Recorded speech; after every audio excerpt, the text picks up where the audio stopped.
बिस्मिल्लाहिर्रहमानिर्रहीम। अस्सलाम वालेकुम एवरीवन, कैसे हैं आप सब। जी स्टूडेंट्स टेक्नोमेट्रिक के आज आपको जो है बेटा इसके एमसीक्यूज़ करवाऊंगी। अभी फ़िलहाल मैं आपको जो बुक के एमसीक्यूज़ हैं एक्सप्लेन करूंगी। और इससे पहले मैंने अल्हम्दुलिल्लाह अपनी सीरीज़ स्टार्ट की थी पहले, क्योंकि पहले वाली जो बुक थी उसमें भी ज़ाहिर सी बात है टॉपिक मौजूद था आप लोगों का। तो मैंने वहाँ पे बहुत डिटेल में आप लोगों के साथ तकरीबन 1 से 1.5 घंटे का एक लेक्चर अपलोड किया था चैनल पे। उसका लिंक डिस्क्रिप्शन में दूँगी। अगर आप वो अटैम्प्ट करना चाहते हैं ज़रूर कीजिएगा, उसको ज़रूर देखिएगा, क्योंकि तकरीबन 20% MCQ ज़रूर इसमें से आता है एग्ज़ाम में। ठीक है बेटा, मोस्ट इंपॉर्टेंट टॉपिक है ये आपका। और जिन बच्चों ने उस MCQs को देख लिया तो इंशाल्लाह ज़वजल वो तमाम MCQs कर। हाँ, कुछ टॉपिक्स ऐसे हैं जैसे रेडियंट हो गया है, डिग्री हो गया, वो टॉपिक्स वहाँ मौजूद नहीं थे जो यहाँ पे क्लियर किया गया। मैंने आपको उसका इंट्रोडक्शन लेक्चर दिया, वहाँ पे बहुत अच्छा सा डिटेल में बताया आप लोगों को।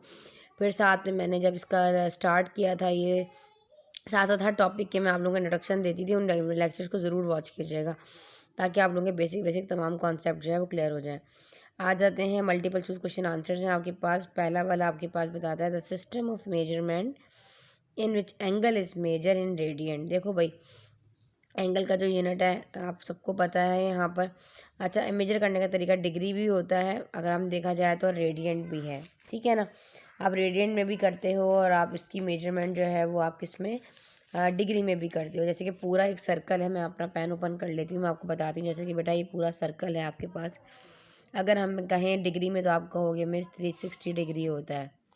ठीक है जी। और अगर हम रेडियंट की बात करें तो ये 2 पाई होता है, ऐसा ही है ना।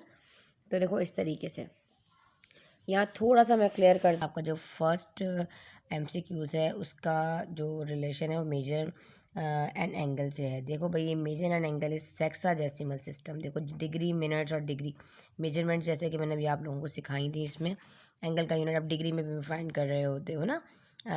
और इसके रेडियंट होता है ना, और डिग्री में भी निकाल रहे होते हो। तो अब इसमें जो आपके पास जो सिस्टम होता है इसमें आप जो है मेजर करते हो एंगल को, वो कहलाता है सेक्साडेसिमल। देखें, जब अपना पेन ऑन कर लेती हूँ। देखिए बेटा, जो चीज़ आपके पास आपकी बुक में इंट्रोडक्शन होता है उसके अकॉर्डिंग ही आपका MCQs आते हैं। तो आप थोड़ा सा उसको ज़रूर पढ़ा करें, उसके सोल्यूशन उसके अंदर मौजूद होता है।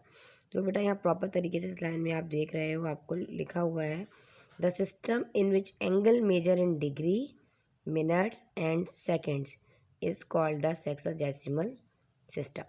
तो फर्स्ट वाला तो आपको समझ में आ गया, ठीक है ना। तो हम कहते हैं ना DMS rule, DMS first chapter में आपको 30 पॉइंट मैंने आपको बताया था।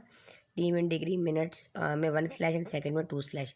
तो ये जो सिस्टम होता है जिसमें आपके पास जो मेजरमेंट होती है तो ये क्या कहलाती है, एंगल्स की ये कहलाती है सेक्साडेसिमल। तो फर्स्ट वाला तो आप लोगों को जो है वो अच्छी तरीके से अल्हम्दुलिल्लाह क्लियर हो गया।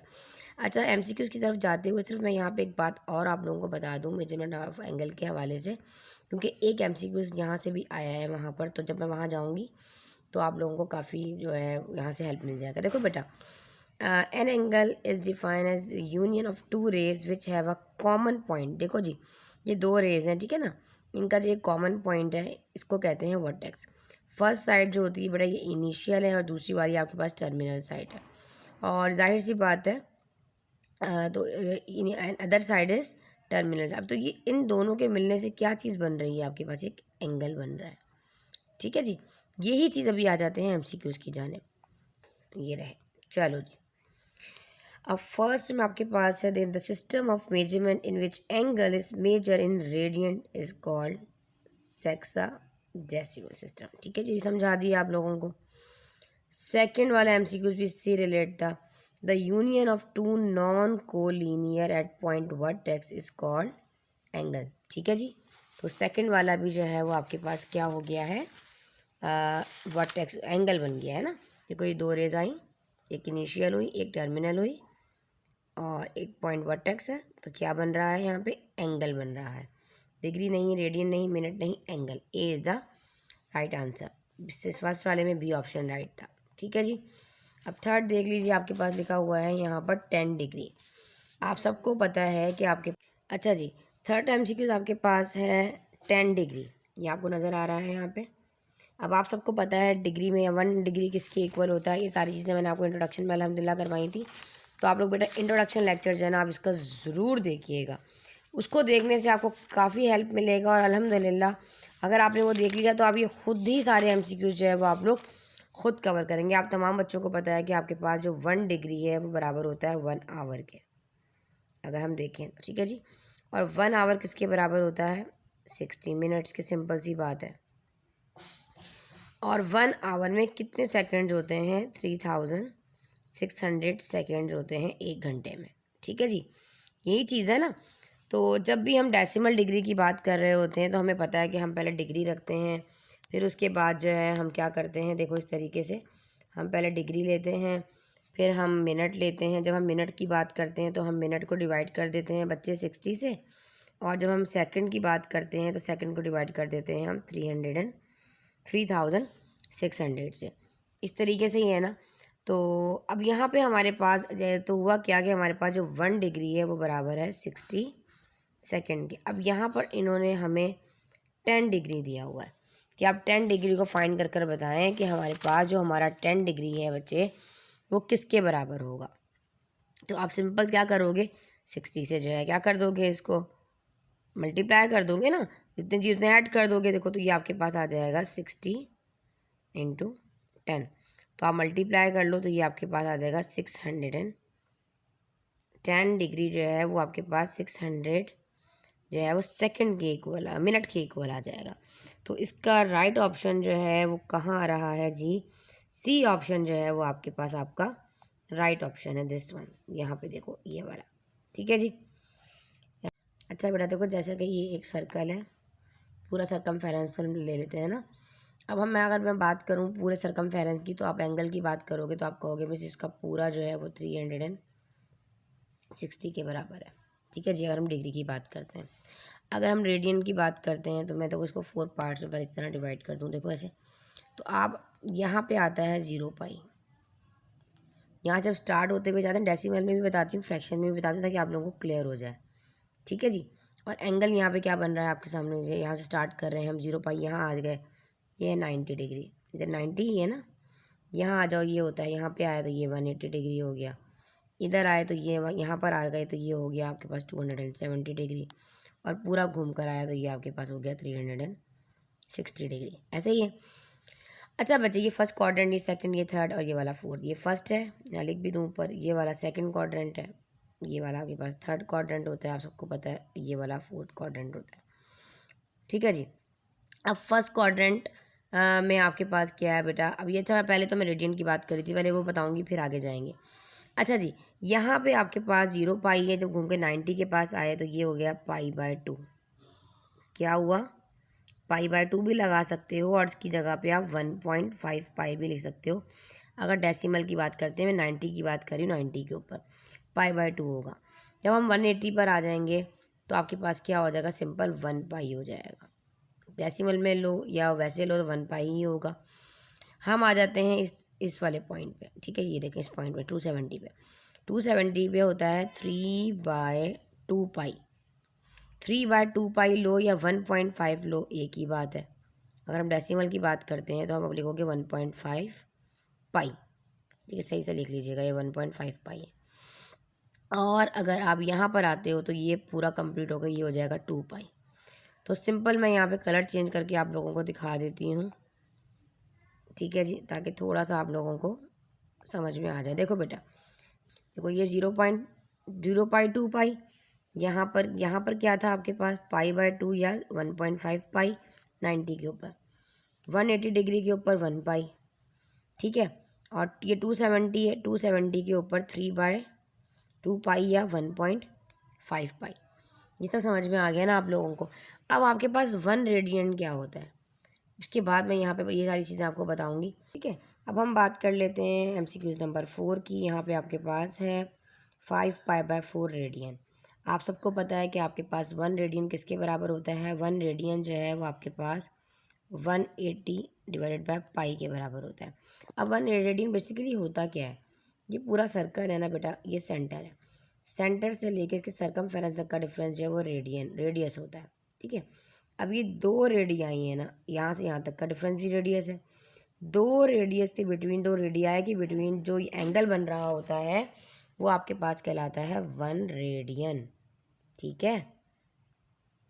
और 1 रेडियन जो है ना वो आपके पास इक्वल होता है 180 डिग्री बाय पाई के। ये चीज़ आपने जो है ना अपने याद रखनी है, एमसीक्यूज़ में ये आपको आप पूछ सकते हैं। ठीक है जी। अब हमारे पास यहाँ पे जो सवाल है वो है 5π/4 रेडियन इन सब में से किसके इक्वल होगा। तो हमें डिग्री में सारे फाइंड करना होगा। तो हम क्या करेंगे, सॉल्व करते हैं। देखो सवाल है हमारे पास बच्चे 5π/4 डिवाइडेड मल्टीप्लाई बाय हमारे पास आएगा 180 डिवाइडेड बाय पाई। ठीक है जी। तो आप पाई से तो पाई को फ़िलहाल ऐसे ही काट दो। अब यहाँ पे आपके पास जो है ये है 4 और ये है 180, तो ये भी कैंसिल हो रहा है ना। 4 1 ज़ा 4, 4 4 ज़ा 16, 2 इधर आया तो 4 5 ज़ा हो गया 20। अब ऊपर हमारे पास 45 है और इधर 5 है। 45 को 5 टाइम आप मल्टीप्लाई कर लो तो आपके पास आता है 225 डिग्री। तो 225 कहाँ आ रहा है, 225 ऑप्शन जो है वो बी में आ रहा है। तो बी ऑप्शन जो है वो आपके पास यहाँ पर राइट होगा। ठीक है जी, नोट कर लो। अब आपके पास आपका एमसीक्यूज नंबर 5 है 1/2 sec 45 degree. 1/2 sec 45 degree I 2, ठीक है जी, sec 45 डिग्री। ठीक है जी। अब आ जाते हैं, हमें मालूम है, हम सॉल्व का सोल्यूशन दे रही हूँ आपको यहाँ पे कि ये आया कैसे है। sec थीटा बराबर होता है 1/cos थीटा के। 1/2 ऐसे ही रहा।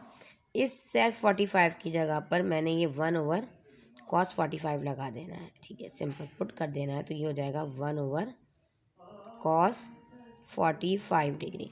अभी तो cos 45 है, इसकी वैल्यू नेक्स्ट स्टेप यहाँ आ जाइए। इसके बाद का नेक्स्ट स्टेप ये रहा, 1/2 ऐसे ही रखा। अब ये वाला जो cos 45 है ना, ये बराबर होता है 1/√2 के, इसकी वैल्यू है। ठीक है जी। अब टेबल से देख लीजिएगा, नहीं याद करें अच्छे तरीके से। अब ये हमारे पास यहाँ पे मल्टीप्लाई हो रहा है, क्रॉस मल्टी, ये ऊपर जाके रेसिप्रोकल हो जाएगा, √2 ऊपर आ जाएगा और ये 1 जो है वो नीचे चला जाएगा ऐसे। अब √2 को जब आप 1 से मल्टीप्लाई करोगे सिंपल, तो आपके पास √2 आया और 2 को 1 से मल्टीप्लाई किया तो 2 आया। ये आपका आंसर है। तो ये वाला ऑप्शन जो है आप नज़र आ रहा है आपको बी में, ये वाला ऑप्शन मौजूद है √2 डिवाइडेड बाय 2, दिस वन, ये इसका राइट आंसर है। ठीक है जी, नोट कर लीजिए। अच्छा जी, एमसीक्यूज नंबर 6 देख लीजिए। Cosec theta into sine theta, ये वाला हम एमसीक्यूज करने जा रहे हैं। आप सबको मालूम है कॉसेक थीटा बराबर किसके है, 1/sin थीटा के। ठीक है जी। अब 1/sin थीटा के बराबर होता है, तो हम क्या करेंगे, अगर मैं इस कॉसेक की जगह पर 1/sin लगा दूं तो गलत तो ना होगा। ठीक है, मैंने सिर्फ क्या किया है, यहाँ पर लिख लो हेयर कॉसेक थीटा बराबर है 1/sin थीटा के। अब यहाँ पे जो कॉसेक है इसकी जगह मैंने 1/sin लगा दिया है और साइन थीटा तो अपनी जगह पर ही है। इस साइन थीटा से ये साइन थीटा कैंसिल हो जाएगा, तो क्या बचा हमारे पास, 1। तो अब आप बताएं 1 कहाँ आ रहा है, 1 आ रहा है ऑप्शन ए में। तो ये हमारे पास हमारा राइट ऑप्शन है। अब एमसीक्यूज नंबर 7 देख लीजिए। Sec square theta minus tangent square theta बराबर है किसके। ये मैंने आपको एक आइडेंटिटी करवाई थी, 1 + टेंजेंट स्क्वायर थीटा बराबर है आपके पास, या सेक स्क्वायर थीटा प्लस ये भी काम कर सकते हैं, कोई इशू नहीं है। ठीक है जी, 1 + tangent square theta and sec square theta, आपकी मर्जी है, आप सेक स्क्वायर थीटा भी लिख सकते हो, कोई मसला नहीं है, ऐसे सेक स्क्वायर थीटा। ठीक है जी, ये इसके बराबर होता है 1 + tangent square theta plus sec square theta. अब इसमें पूछ क्या रहा है, देखो बेटा, इसमें सेक स्क्वायर थीटा और माइनस टेंजेंट स्क्वायर थीटा पूछा, इसका मतलब सेक स्क्वायर थीटा अपनी जगह पर है। ये वाला टेंजेंट जब मैं इस सेक के पास वहाँ लेकर जाऊँगी तो माइनस हो जाएगा ना माइनस, देखो 1 अपनी जगह पे रहा। इस टेंजेंट को उठाकर मैं इस वाले सेक, इसको उठाकर इस सेक के पास ले आई हूँ, तो सेक स्क्वायर थीटा अपनी जगह पर है और ये वाला टेंजेंट वहाँ जाके माइनस का हो गया। मैंने आपको कहा था कि आप एक एक आइडेंटिटी से 2 2 3 3 आइडेंटिटी खुद निकाल सकते हैं। तो सेक टेंजेंट स्क्वायर थीटा को मैं अपने राइट साइड पर ले गई हूँ, तो ये मेरे पास क्या हो गया, टेंजेंट स्क्वायर थीटा हो गया माइनस में। तो sec square theta minus tangent square theta बराबर किसके आ गया, 1 के। तो इसमें ऑप्शन 1 कहाँ आ रहा है, आपके पास आ रहा है ऑप्शन आई थिंक बी में। हाँ बिल्कुल ठीक। तो बी जो है वो आपका ऑप्शन जो है इसके अंदर राइट है। अब आ जाते हैं हम अपने एमसीक्यूज नंबर 8 पर। एमसीक्यूज नंबर 8 में कह रहा है in unit circle of for point XY sine theta बराबर किसके होगा। अच्छा जी, ये भी मैंने आप लोगों को बताया था कि आपके पास जो है साइन थीटा कब पॉजिटिव होता है, कहाँ होता है, ये भी मैं आपको चलिए दोबारा बता देती हूँ। यहाँ पर आप देखें, अगर मैं पेन ऑन कर लूँ अपना, 1 मिनट, बार बार पेन कहाँ चला जाता है मेरा, ये रहा। चलो, ये देखो बच्चे, अब हमारे पास ये पॉजिटिव है, ये नेगेटिव लाइन, ठीक है ना। क्वाड्रेंट सब पता है ना आप लोगों को, ऊपर वाई एक्सिस पॉजिटिव होता है, यहाँ पे नेगेटिव, ये एक्स एक्सिस की बात होती है, ठीक है जी। यहाँ पे वाई की बात होती है। अब याद रखो, जो फर्स्ट क्वाड्रेंट है ना ये वाला, यहाँ पे सबके सब पॉजिटिव होते हैं, ऑल पॉजिटिव। ट्रिग्नोमेट्री के जितने रेशियोज हैं फर्स्ट क्वाड्रेंट में सबके सब पॉजिटिव होते हैं। सेकंड में सिर्फ और सिर्फ साइन थीटा और कॉसेक थीटा, क्या साइन थीटा और कॉसेक पॉजिटिव होता है, बाकी सबके सब नेगेटिव होते हैं। क्वाड्रेंट, ये सेकंड क्वाड्रेंट था, ठीक है। थर्ड क्वाड्रेंट में सिर्फ और सिर्फ टेंजेंट और कॉट, ये 2 पॉजिटिव होते हैं, बाकी सब नेगेटिव होते हैं। और 4 में आपके पास कॉस और सेक, ये 2 पॉजिटिव होते हैं, बाकी सब के सब क्या होते हैं, नेगेटिव होते हैं, ठीक है जी। अब यहाँ पे आइए बात सेक थीटा, सवाल में sec theta X and Y, तो जाहिर सी बात है यहाँ पे वाई के ऊपर पॉजिटिव ही होगा ना, क्योंकि यहाँ पे साइन पॉजिटिव है, ठीक है ना। तो यहाँ पे वाई पॉजिटिव आएगा, ठीक है जी। दिस वन ऑप्शन जो है वो आपके पास क्या है, सी राइट है। अच्छा, आगे आ जाते हैं। आगे कहता है इफ़ साइन थीटा बराबर है -1/2 रूट के and lies in third quadrant, then tangent theta जो है वो आपके पास किसके बराबर होगा। तो ये आपके पास MCQs नंबर जो है वो 9 है। इसका ऑप्शन जो है वो आएगा ए। क्यों आएगा, क्योंकि थर्ड क्वाड्रेंट में सिर्फ और सिर्फ आपके पास जो टेंजेंट थीटा है ना वो पॉजिटिव होता है। अभी मैंने आपको ये बताया ना कि थर्ड क्वाड्रेंट में टेंजेंट एंड कॉट पॉजिटिव होगा, सेकंड वाले में साइन कॉसेक होगा और थर्ड वाले में कॉस एंड सेक होगा। तो ये हमारे पास जो है वो ऑप्शन इसके अंदर जो है पॉजिटिव होगा, तो हमारे पास टेंजेंट 1 आएगा यहाँ पे, ऑप्शन बी जो है वो राइट होगा थर्ड, ठीक है जी। अब आ जाता है हमारे पास लास्ट MCQ है इसका, the objects is above the level of observer, then angle form between the horizontal line and observer line of side is called. बहुत आसान, देखो भाई ये चीज़ समझाई थी ना कि अगर ऑब्जर्वर नीचे खड़ा है, देखो नीचे से अगर आप किसी चीज़ को ऊपर की तरफ देखते हो और ये ऑब्जेक्ट आपका यहाँ पर है, इसको ऑब्जेक्ट लगा लो, ठीक है जी। ये ऑब्जर्वर है नीचे वाला, ये ऑब्जर्वर है, जैसा भी बना लें आप, ठीक है जी। तो अब यहाँ से अगर आप ऊपर की तरफ देख रहे हो ना, ठीक है ना, तो इन दोनों एंग के दरमियान जो एंगल बन रहा होता है एंगल ऑफ एलिवेशन होता है, ठीक है जी। ये बेस हो जाएगी, ये परपेंडिकुलर हो जाएगा और 90 डिग्री के सामने वाला जो है आपके पास हाइपोटेन्यूज होता है, ठीक है जी। तो नीचे से अगर आप ऊपर की तरफ देख रहे हो तो आपके पास ये एंगल ऑफ क्या होता है, एलिवेशन होता है। एंगल ऑफ एलिवेशन कहाँ लिखा हुआ है जी, एंगल ऑफ एलिवेशन लिखा हुआ है जी जनाब ऑप्शन बी में। चलें नोट कर लें इसको और दुआ में रखें याद। मिलते हैं इंशाल्लाह ताला के इसके जो 100 MCQs की सीरीज़ के साथ। जब तक के लिए अल्लाह हाफ़िज़।